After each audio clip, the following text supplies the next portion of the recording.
Hi there, this is Ellie. Welcome back to my channel where I explore how photography can help with mental health issues. If you're interested in the topic, sign up for more content.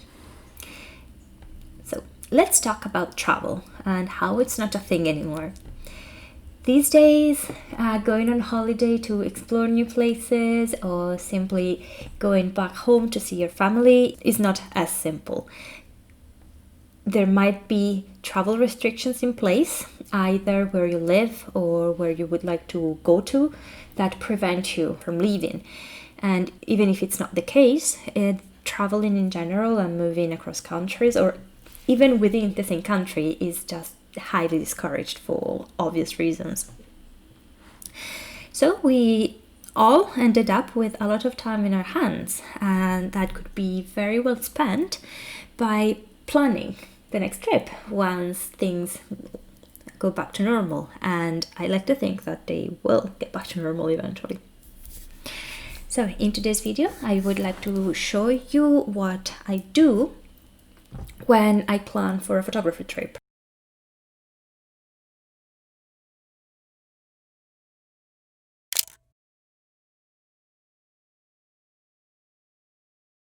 I'm a planner. I just plan everything. I have dozens of notebooks and spreadsheets and everything to keep track of whatever I did, I'm doing, and I am planning on doing in the future.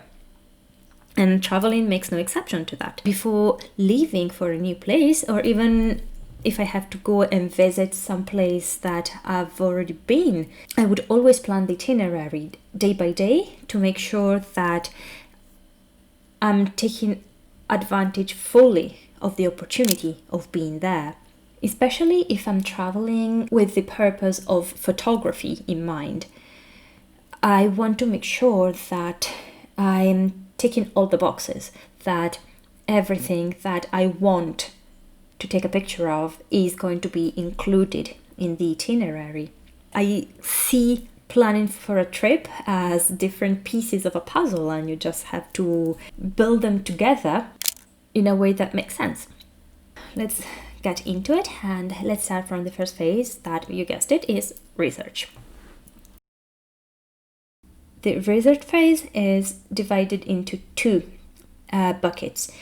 There is a first part that is all about getting to know the history and culture and geography of the place that I'm traveling to, and a second bucket that is more about the visual of the destination. And I love travel guides. I don't think I've ever been on a trip without having bought the travel guide first.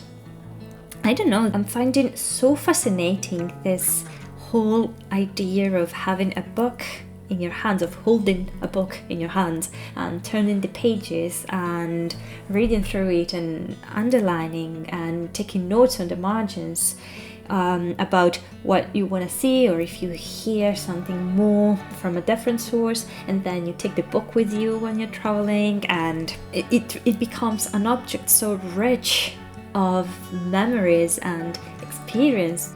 So I read the guide and write down a list of all of the places that I must see. There might be some parts of the city that I'm not really into, and so I just disregard them, and there are those that I will never leave without having visited. Second step is visual research, and this boils down to simply Googling images of the places I'm going to. In this way, I am going to build a first idea in my mind of how the place looks like. I start creating a comprehensive idea in my head of what to expect from a visual point of view, how the architecture style is like, how nature is like. Is there anything special about the coastline? Is there any strange animal that I would be happy to see, and therefore that area could be integrated into the itinerary?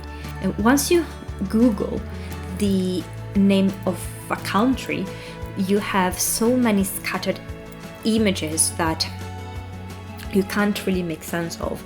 So what I do is to try and identify what I like. So if you Google images of Iceland, for instance, what you're gonna see most likely is dozens of pictures of waterfalls. At first sight, they might all look alike, but then you keep watching and you start to recognize that all of these pictures are referring to a specific waterfall, and all of those pictures are referring to a specific waterfall. And of course, every time if you click on the picture, 95% of the times there's always the name of the place the picture was taken associated to it. So just I go through the images, I write down what I like, what I'm finding myself liking over and over while scrolling down. In this way, I end up with two lists. I have the list prepared after reading the travel guide and the list prepared after looking for images, and the destinations on both lists are going to be merged into one big list. And this takes me to step number 2, which is the skimming phase. Skimming phase can also be referred to as it's time to be realistic phase, because I have my list of places, but is it going to be possible to visit all of that? According to how long my trip is in terms of time and how far apart all those places are, I might need to end up crossing something off the list just because there's not enough time to do everything. What I do to find out how delusional I've been with the research phase is using Google Maps to understand the distance. If I see that all of my pins are clustered in one area, then I can move directly to the actual itinerary building.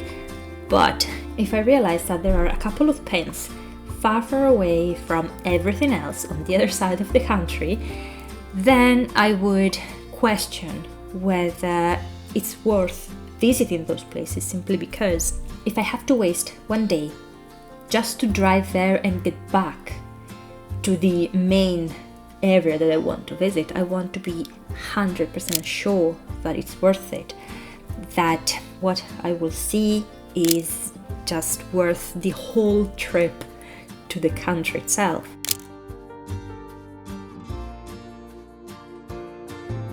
And after this, I start with the proper itinerary building. What I have now is a list of places whose order is completely random, and I enter them on Google Maps based on when I read them on the travel guide or when I saw them on Google Images while doing research earlier on. Now it's time to rearrange the list from a geographical perspective. So I readjust the order of the destinations based on their position on the map.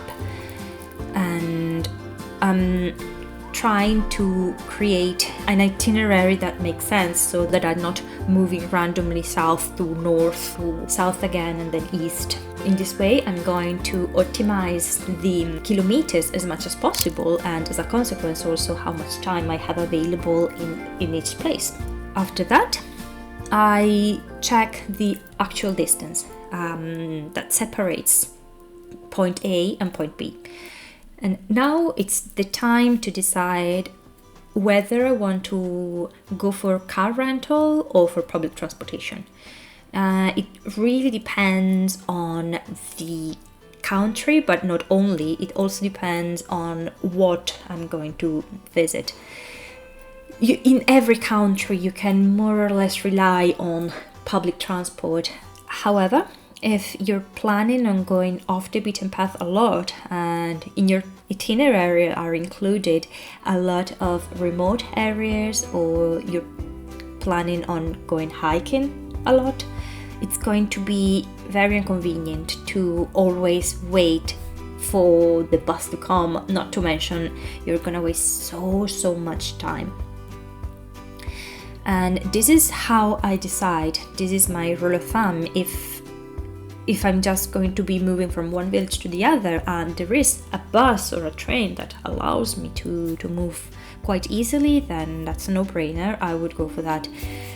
If, on the other hand, I really want to go and take a picture of that waterfall that I just googled and it's gonna be impossible to go there by bus, then car rental it is. After geography has been sorted out, I need to define a timeline. That's to say, how much time it's gonna be needed to move from point A to point B, and how much time I want to spend in point A and in point B. It really depends on how many of my Google Maps pins are clustered together, because those can become just one big day trip, or how many museums or neighborhoods I want to visit in that city. Then, if I'm planning for an on-the-road itinerary, I have to decide where to spend the night. Okay, I know that I want to visit those places, but where am I gonna sleep? I tend to book the accommodation in the place that I'm gonna visit the day after, just because I'm optimizing more the hours of light. I don't want to be wasting light time. I tend to be very precise when I plan to avoid this. I want to make sure that I drive in the evening, and in the morning I'm just there. I can wake up relaxed, just have breakfast and go out and enjoy the new destination. Which brings me to the next phase, which is booking. Regardless of the platform that I'm using to make my booking, and we're getting there in just a moment, I never book something that it's not refundable, because you never know what's going to happen. In March, I was supposed to travel to Guatemala, and of course the whole world got into lockdown and the trip was cancelled. But I felt so grateful that every single accommodation was booked with free cancellation policy, and I really didn't lose much money. This for me is a very big deal breaker. If it's not cancellation free, I am not gonna book it. Once I applied my free cancellation filter on the platform, I start looking for the best type of accommodation that I need. And as I was saying, there are three main websites that I use, and they are Booking.com, Agoda, and Airbnb. Once I sorted out the accommodation booking, I would look into transportation booking, and I would either rent the car if applicable, or book specific bus or train tickets where you really need to make sure that you have your seat in order to respect the timeline that you prepared. And thinking, for instance, of the Shinkansen in Japan, or certain coaches in the Highlands in Scotland, it's always recommended to have your seat booked just in case. Now the itinerary is basically ready, and what I just have left to do is looking into the gear that I want to pack and bring with me. For this last phase, I do two things. first one, I binge watch YouTube videos of photographers that went to that specific location before me, and I write down all of the gear that they took with them, like the lenses that they had or the accessories. Do you need a tripod? Do you need a rain cover? Do you need something specific for that location? The second thing is going back to those images that I looked up during the research phase, because I want to understand the ones that I like, how were they taken? Was it with a wide angle? Was it with a longer focal length? Was it with a macro lens? I'm trying to envision how I want to take a picture of those subjects, of those landscapes, and what type of lens would I need for that.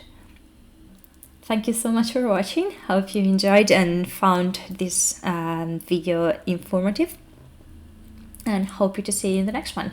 Bye bye.